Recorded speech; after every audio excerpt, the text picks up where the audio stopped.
These Melodious innovations are quite crazy. Ritual Beast, good stuff, and, well, you're going to be entertained this week. Make sure you guys smash the living crap out of that subscribe button so you guys don't miss out on more awesome content. So we're going to be looking at next play for this week's OCG Thursday, and we're going to talk a little bit about how the OCG tier list is starting to structure up here for what we're dealing with here. So we don't have a top 8 breakdown for this week. We just know that what we know. I know that's a terrible thing. Starting things off here, Fire Kings was your most played deck this week, which I'm actually not all that surprised. I mean, the deck is still a consistent monster. And then right next to it, you have Voiceless Voice, keeping up with a lot of the meta curve. This has been a pretty interesting thing to kind of keep tabs on here and just see that, you know, both of these decks, even though with current restrictions and how things are looking, it is still going relatively strongly for their meta. Now, we had 3 Melodious decks, and I've had very high expectations for Melodious on this channel. You know, we've talked about, hey, you want to make sure that you have, you know, your Ostinatos, whichever little sub packages that you're going to want to play with this. You want to make sure that you have those cards available to you so that you know exactly what to do. And then we have 3 Rescue Ace decks for participation here. I mean, not a terrible conversion turnover here. I mean, 14 of your 26 participants all on some sort of better meta here. Now, we had a Dragon Rulers. Looks like we had 1 Ritual Beast Duelist in the entire tournament. We had M-Pen and Friends, Chimera. I also see here that we had Horus, good stuff. I'm not really sure what this next one is. And then Centurion. Looks like Infernoid Zombie. Praying Kids, the Asa and Friends, so you gotta love Charmers, and then of course Ubel. Oh, and then there's your Infernoid deck. But you know, for these localized events, I always like getting the chance just to see, you know, what players are kind of bringing to the table here and what their results are. Let's pass on over to deck. So winning our event here is our Melodious Supreme King package. Ah, yes, I too love being able to use the consistent power of Pendulum Magicians for a strong backing to create this fusion hollow pile of meta here. And, you know, genuinely, it's pretty good. It also showcases that Ostinato is a stupid card. Like, I am happy to see that you've also got the splashability of the engines working for you here.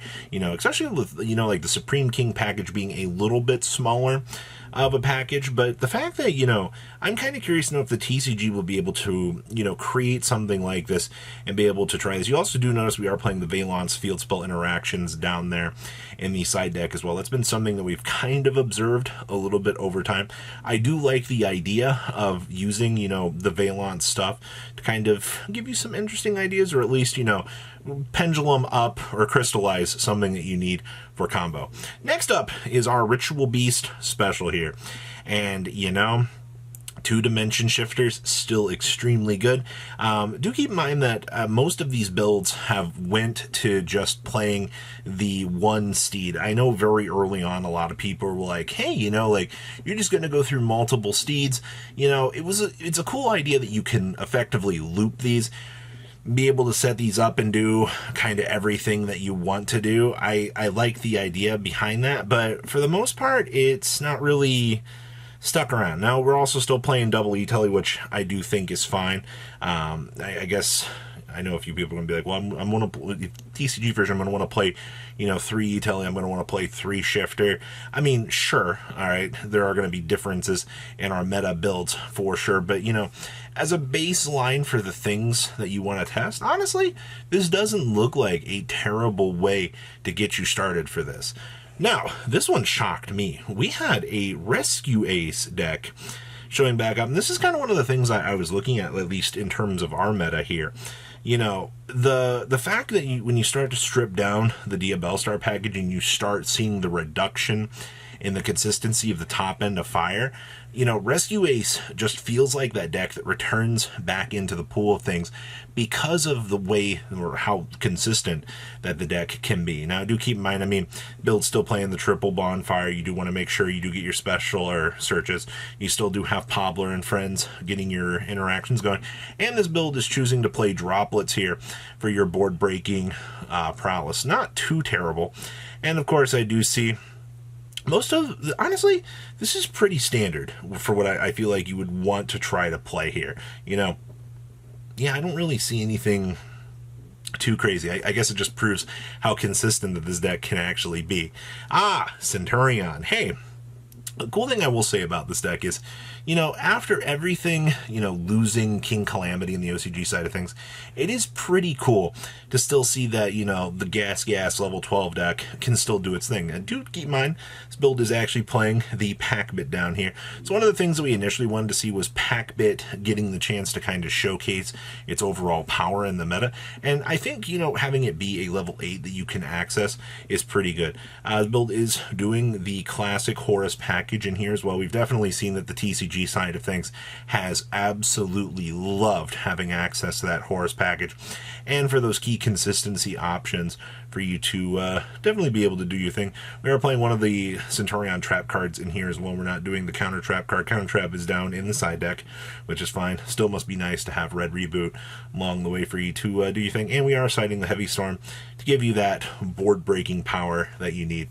And the last list here was actually a Fire King special. Once again, you see that promo card from the latest manga actually making a splash in this. And also keep in mind, pure Fire King stripped out. There's no wanted package in here, which I think is by far one of the coolest things that we've seen the Fire King deck kind of start to head towards. Once you shave off, the need to play the Diabellstar package, you can kind of create this slower version of the deck, and it gives Fire Kings a little bit more of their identity. That way you don't necessarily have to strip them down on a list and absolutely destroy them. It's pretty impressive to see what a manga promo can actually do. And I do see this build is citing a rekindling down there. That way you can kind of have some explosive gas power for you to be able to do your thing.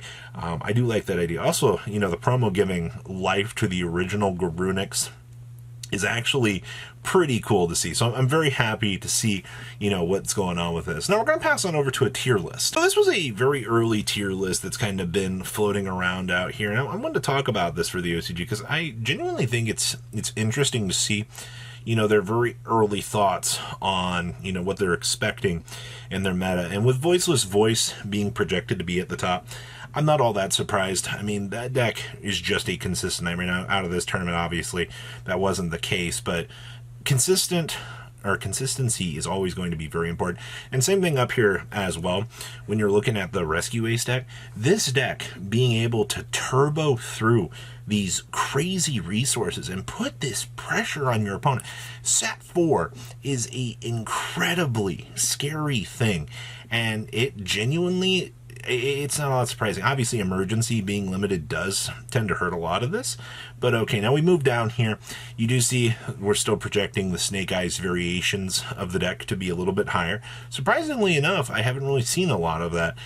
You have Hugin basically still doing its thing. We've seen how annoying even now the skill drain variations can be.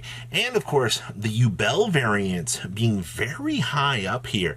Yubel getting a lot more showcasing has actually checked Tenpai and bumped it down a little bit, which I will say is also pretty interesting. That Yubel stuff is doing pretty good. Now on row 3 here, obviously we just talked about Tenpai Dragons and how Yubel's natural progression in the format has actually checked the deck. Interesting to see.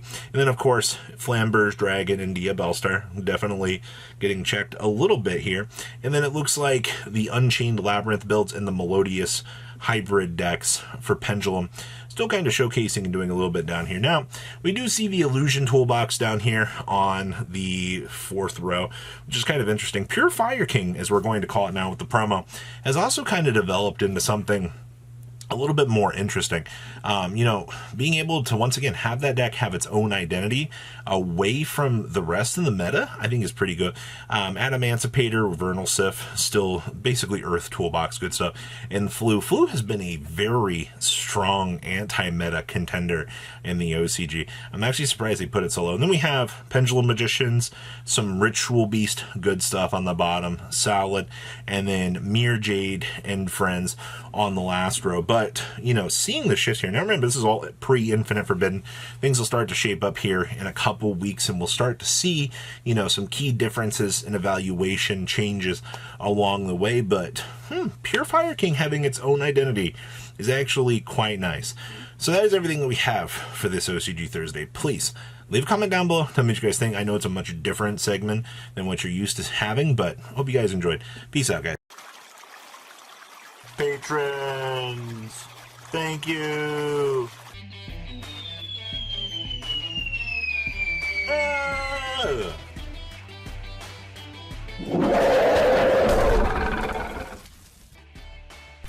Thank you so much for watching. Check out these other videos.